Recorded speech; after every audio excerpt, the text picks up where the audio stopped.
प्रेम से बोलिए गौरी पुत्र गणेश भगवान की जय। शिव शंकर भोलेनाथ माता पार्वती की जय। हे प्रिय भक्तजनों, आप सभी को वट सावित्री व्रत की बहुत बहुत हार्दिक शुभकामनाएं। आज ज्येष्ठ मास अमावस्या वट सावित्री का व्रत है और आप सभी रसपान करेंगे वट सावित्री व्रत की संपूर्ण व्रत कथा। वैवाहित महिलाएं वट सावित्री व्रत अपने पति की लंबी आयु और परिवार की सुख समृद्धि के लिए करती हैं। जो भी मनुष्य इस व्रत को करता है, भगवान भोलेनाथ उसकी सभी मनोकामनाएं पूर्ण कर देते हैं। तो आइए आज की कथा का शुभ आरंभ करते हैं। भद्र देश के एक राजा थे जिनका नाम अश्वपति था। भद्र देश के राजा अश्वपति की कोई संतान न थी। उन्होंने संतान की प्राप्ति के लिए मंत्रोच्चारण के साथ प्रतिदिन 1 लाख आहुति दी। 18 वर्षों तक यह क्रम जारी रहा। इसके बाद सावित्री देवी ने प्रकट होकर वरदान दिया कि राजन, तुझे एक तेजस्वी कन्या पैदा होगी। सावित्री देवी की कृपा से जन्म लेने के कारण से कन्या का नाम सावित्री रखा गया। कन्या बड़ी होकर बेहद रूपवान हुई। योग्य वर न मिलने की वजह से सावित्री के पिता बहुत दुखी थे। उन्होंने कन्या को स्वयं वर तलाशने भेजा। सावित्री तपोवन में भटकने लगी। वहां साल्व देश के एक राजा द्युतिमान सेन रहते थे। क्योंकि उनका राज किसी ने छीन लिया था, उनके पुत्र सत्यवान को देखकर सावित्री ने पति के रूप में उनका वरण कर लिया। ऋषि राज नारद को जब यह बात पता चली तो वह राजा अश्वपति के पास पहुंचे और कहा कि हे राजन, यह आप क्या कर रहे हैं? आप सत्यवान को गुणवान हैं, धर्मात्मा हैं और बलवान भी हैं, पर उनकी आयु बहुत अल्पायु है, बहुत छोटी है। 1 वर्ष के बाद ही उनकी मृत्यु हो जाएगी। ऋषि राज नारद की बात सुनकर राजा अश्वपति घोर चिंता में डूब गए। सावित्री ने उनसे कारण पूछा तो राजा ने कहा कि पुत्री, तुमने जिस राजकुमार को अपने के लिए वर में रूप में चुना है, वह बहुत ही अल्प आयु है। तुम्हें किसी और को अपना जीवन साथी बनाना चाहिए। इस पर सावित्री ने कहा कि पिताजी, आर्य कन्याएं अपने पति का एक बार ही वरण करती हैं। राजा एक बार ही आज्ञा देता है और पंडित एक बार ही प्रतिज्ञा करता है और कन्यादान भी एक बार ही किया जाता है। सावित्री हट करने लगी और बोली, मैं सत्यवान से ही विवाह करूंगी। राजा अश्वपति ने सावित्री का विवाह सत्यवान से करा दिया। सावित्री अपने ससुराल पहुंचते ही सास ससुर की सेवा करने लगी। समय बीतता चला गया। नारद मुनि ने सावित्री को पहले ही सत्यवान की मृत्यु के दिन के बारे में बता दिया था। वह दिन जैसे जैसे करीब आने लगा, सावित्री अधीर होने लगी। उन्होंने 3 दिन पहले से ही उपवास करना शुरू कर दिया। नारद मुनि द्वारा कथित निश्चित तिथि पर पितरों का पूजन किया। हर दिन की तरह सत्यवान उस दिन भी लकड़ी काटने वन को चले गए और सावित्री साथ में भी गई। जंगल में पहुंचकर सत्यवान लकड़ी काटने के लिए एक पेड़ पर चढ़ गए। तभी उनके सिर में बहुत तेज दर्द हुआ। दर्द से व्याकुल सत्यवान पेड़ से नीचे उतर गए।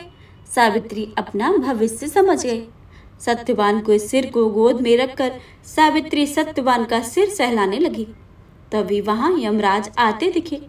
यमराज अपने साथ सत्यवान को ले जाने लगे। सावित्री भी उनके पीछे पीछे चल पड़ी। यमराज ने सावित्री को समझाने की कोशिश की। यह विधि का विधान है, लेकिन सावित्री नहीं मानी। सावित्री की निष्ठा और पतिपरायण को देखकर यमराज ने सावित्री से कहा कि हे देवी, तुम धन्य हो, तुम्हें मुझसे कोई वरदान मांगना चाहिए। सावित्री ने कहा कि मेरे सास ससुर वनवासी और अंधे हैं, उन्हें आप दिव्य ज्योति प्रदान करें। यमराज ने कहा कि ऐसा ही होगा, जाओ अब लौट जाओ। लेकिन सावित्री अपने पति सत्यवान के पीछे पीछे चलती रही। यमराज ने कहा कि देवी, तुम वापस जाओ। सावित्री ने कहा, भगवान, मुझे अपने पति देव के पीछे पीछे चलने में कोई परेशानी नहीं है। पति के पीछे चलना मेरा कर्तव्य है। यह सुनकर उन्होंने फिर से उसे कहा, और एक वरदान मांग लो। सावित्री बोली, हमारे सास ससुर का राज छिन गया है, उसे वापस पुनः दिला दो। यमराज ने सावित्री को यह वरदान भी दे दिया और कहा कि अब तुम लौट जाओ। लेकिन सावित्री पीछे पीछे चलती रही। यमराज ने सावित्री को तीसरा वरदान मांगने को कहा। इस पर सावित्री ने 100 संतानों और सौभाग्य का वरदान मांगा। यमराज ने इसका वरदान भी सावित्री को दे दिया। सावित्री ने यमराज से कहा कि प्रभु, मैं एक पतिव्रता पत्नी हूँ और आपने मुझे पुत्रवती होने का आशीर्वाद दिया है। यह सुनकर यमराज को सत्यवान के प्राण छोड़ने ही पड़े। यमराज अंतर ध्यान हो गए और सावित्री उसी वट के वृक्ष के पास आई जहाँ उसके पति के मृत का शरीर पड़ा था। सत्यवान जीवित हो गया और दोनों खुशी खुशी अपने राज्य की ओर चल पड़े। दोनों जब घर पहुंचे तो देखा कि माता पिता का दिव्य ज्योति प्राप्त हो गई। इस प्रकार सावित्री सत्यवान चिरकाल तक राज सुख भोगते रहे। अतः पतिव्रता सावित्री के अनुरूप ही प्रथम अपने सास ससुर का उचित पूजन करने के साथ ही अन्य विधियों को प्रारंभ करें। वट सावित्री व्रत करने और इस कथा को सुनने से उपासक के वैवाहिक जीवन या जीवन साथी की आयु पर किसी प्रकार का कोई संकट आया भी हो तो टल जाता है। तो एक बार प्रेम से बोलिए, शिव शंकर भोलेनाथ माता पार्वती की जय। वट सावित्री व्रत के दिन प्रातः स्नान करके सास ससुर का आशीर्वाद लेना चाहिए। वट वृक्ष के समीप बैठकर पंच देवता और विष्णु भगवान का आवाहन करें। 3 कुश और तिल लेकर ब्रह्मा जी और देवी सावित्री का आवाहन करें। ओम नमो ब्राह्मण सह सावित्री इच्छाए गच्छ यह तिष्ठ सुप्रतिष्ठिता भव। इसके बाद जल अक्षत सिंदूर तिल फूल माला नैवेद्य पान अर्पित करें। एक आम या अन्य फल लेकर उसके ऊपर से वट पर जल अर्पित करें। यह आम पति को प्रसाद के रूप में खिलाना चाहिए। कच्चा सूत लपेटकर 7 बार या 21 बार वट वृक्ष की परिक्रमा करें। वैसे 108 बार वट वृक्ष की परिक्रमा को सर्वोत्तम माना गया है। इस व्रत को पारण करके काले चने से करना चाहिए, क्योंकि काले चने के रूप में ही सावित्री को उसके पति के प्राण यमराज ने लौटाए थे।